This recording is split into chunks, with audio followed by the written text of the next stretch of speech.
बड़ी खबर है, सीरिया की राजधानी दमिश्क में जोरदार धमाके हुए हैं। दमिश्क में राष्ट्रपति भवन के पास सीरियल ब्लास्ट, एक साथ दो धमाके से दमिश्क दहला है। फ्रांस के राष्ट्रपति मैक्रों के होटल के पास धमाका हुआ है। सीरिया दौरे पर है फ्रांस के राष्ट्रपति मैक्रों। धमाके के वक्त होटल में राष्ट्रपति मैक्रों नहीं थे। तो एक बड़ी खबर इस वक्त, सीरिया की राजधानी दमिश्क में जोरदार धमाके हुए हैं। दमिश्क में राष्ट्रपति भवन के पास सीरियल ब्लास्ट हुआ है।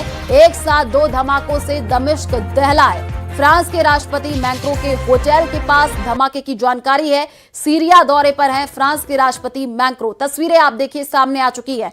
धमाके के वक्त होटल में राष्ट्रपति मैक्रों नहीं थे। तो ये दो तस्वीरें आपको दिखा रहे हैं। पहली तस्वीर आई है सामने सीरिया के दमिश्क की, जहां पर आप देखिए किस तरीके से ब्लास्ट हुआ है। तो तस्वीरें सामने आ चुकी हैं। धमाके के वक्त होटल में राष्ट्रपति मैक्रों नहीं थे।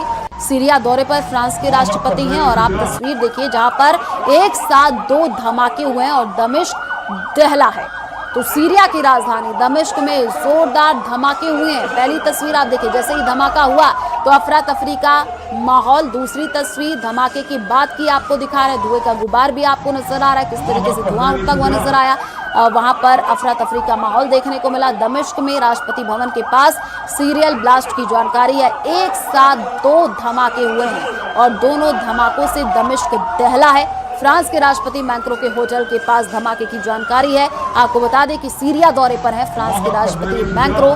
धमाके के वक्त होटल में राष्ट्रपति नहीं थे। तो बड़ी खबर है, हाई प्रोफाइल होटल के पास ये धुआं उठता हुआ दिख रहा है। ये धमाका उस होटल के पास हुआ जहां पर फ्रांस के राष्ट्रपति इमैनुअल मैक्रों अपनी आधिकारिक यात्रा के दौरान ठहरे हुए थे।